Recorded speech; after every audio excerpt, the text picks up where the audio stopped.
Hey boys and girls, Mrs. Young here. I just wanted to jump on for a little bit and say hello and let you know how much I've missed you.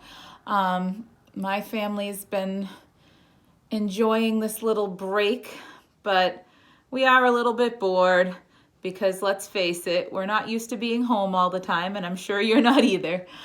We've been doing a lot of biking and hiking and walking, some baking.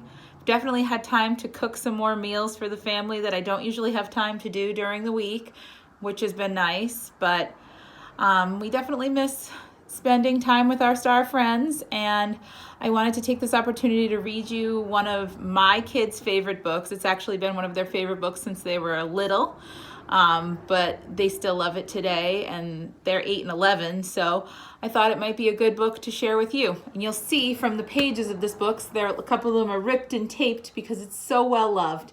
But anyways, this is an adventure book, and I thought we could all use a little bit of an adventure right now. All right, so here goes. This book is called Sir Charlie Stinky Stocks and the Really Big Adventure.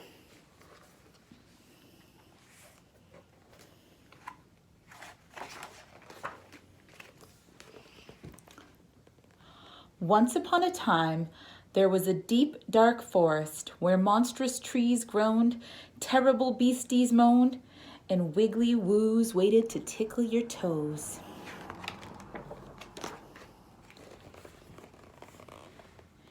In the middle of the forest, surrounded by thorny bushes, there stood a tall, tall tower with a pointy roof. At the bottom of the tower was a big wooden door. Inside the tower was a windy, windy staircase that didn't stop until it reached a little wooden door right at the very top. And what was behind that little wooden door? Well, nobody knew because nobody ever went there. The end. Just kidding. At least not until the day when a bold, brave knight, Sir Charlie Stinky Socks, and his faithful, fearless cat Envelope decided that the time had come for a really big adventure. Sir Charlie picked his best sword, packed some sandwiches, a big bottle of water, and a favorite little something for the journey, just in case.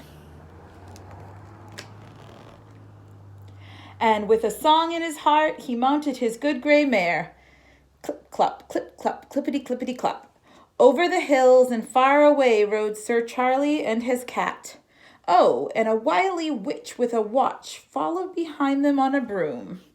See the witch there?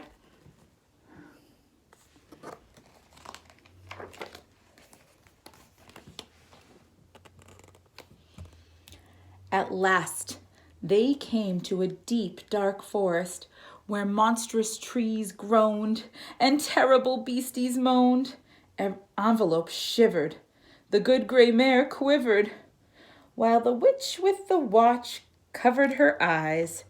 But brave Sir Charlie stood steady in his boots.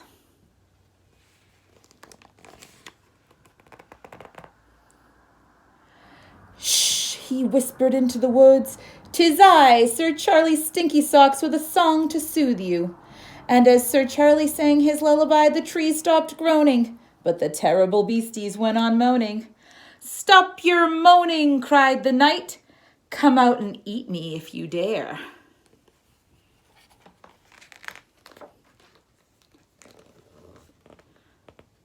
Out of the darkness crept 6 slobbering beasties.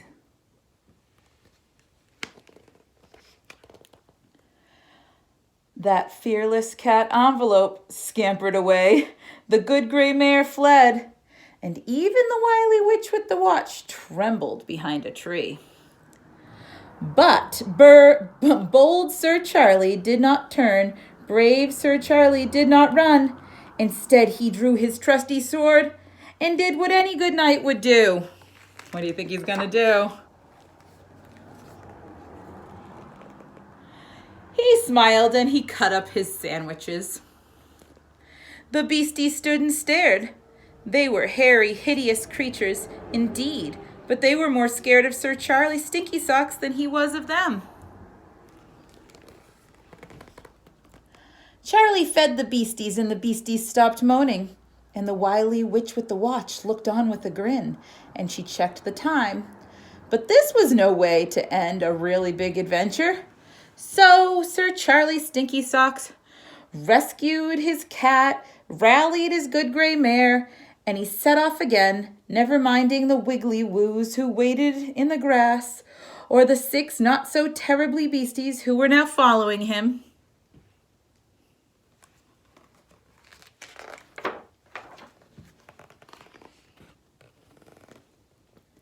The forest grew thicker, and the bushes became thorny. Luckily for Envelope and the good gray mare, that Sir Charlie Stinky Socks led the way with his trusty sword. Whooshity-thwack, whooshity-thwack, choppity-choppity-chop he went. It was thirsty work for a bold, brave knight. How glad he was to have a big bottle of water by his side. And then at last, they came to a clearing in the trees where the sun threw down its pale yellow light onto a tall, tall tower with a pointy roof. But it also threw the light onto, what's that? A long green dragon. He was frightful and fearsome and coughing out fire while he stomped in a temper around the tower. Ha ha, thought Sir Charlie Stinky Socks, just the thing for a really big adventure. Stop your roaring, dragon, he commanded. But the dragon did not stop. He went on coughing out fire, he went on breathing out smoke, and now his eyes were fixed firmly on Sir Charlie Stinky Socks. Was this the end of the line for the bold, brave knight? Oh my.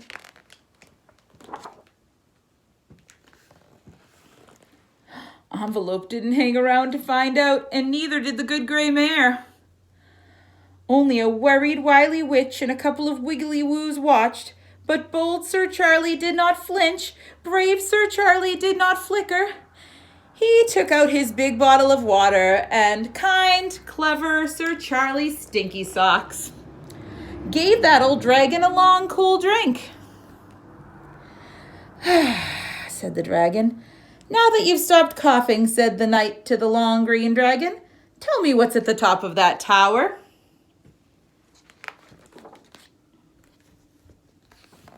The dragon looked up. The dragon looked at Sir Charlie. The dragon scratched his scaly head and said, my dear old thing, I haven't a clue. It's not a dragon's place to ask, just to do. Then why don't we find out, said Sir Charlie with a grin. They're about to find out. The wily witch took one last look at her watch, jumped for joy, and flew off on her broom as Charlie pushed open the big wooden door at the bottom of the tower. Up the windy, windy staircase marched Sir Charlie Stinky Socks. He didn't stop marching until he'd taken his faithful cat Envelope, his good gray mare, 6 not-so-terrible beasties, a very curious-looking long green dragon, and a couple of wiggly woos right to the very top. Then he opened the little wooden door and peeped in. Creak.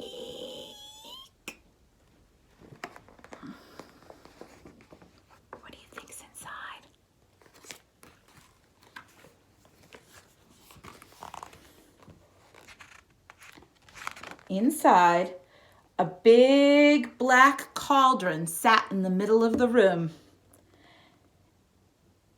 And stirring it was the wily witch, of course. By her side sat a little princess, weeping and wailing in a pool of tears.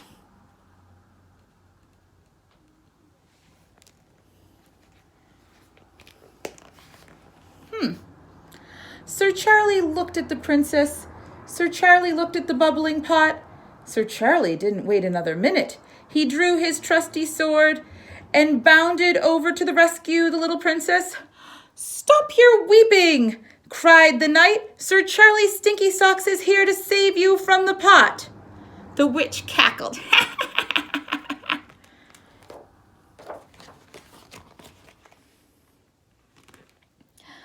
"I'm not going to cook the princess," squealed the witch. "I'm cooking food for her birthday party.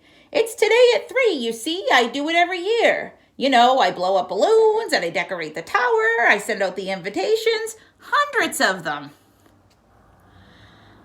"And looky here," she cried, tip-tapping at her watch.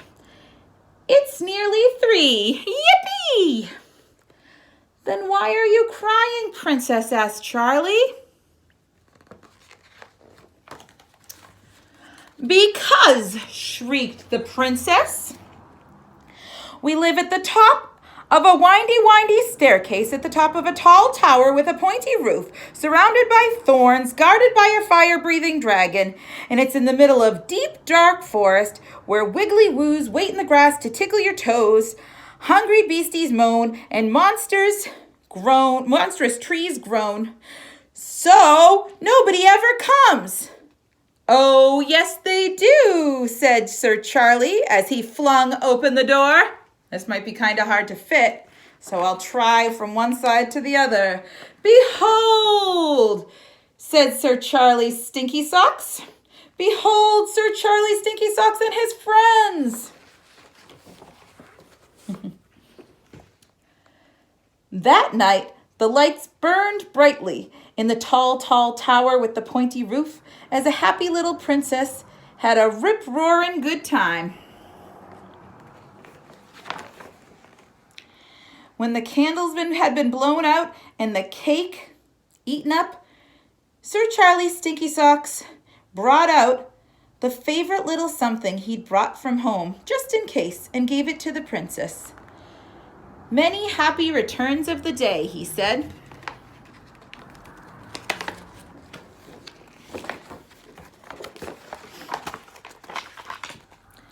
And everybody cheered, "Hooray, hooray, hooray," because that's what people do at the end of a really big adventure. The end. See you later, boys and girls. I'll try to read some more books another time, but I hope you enjoyed this adventure. And just so you can see the front of it one more time,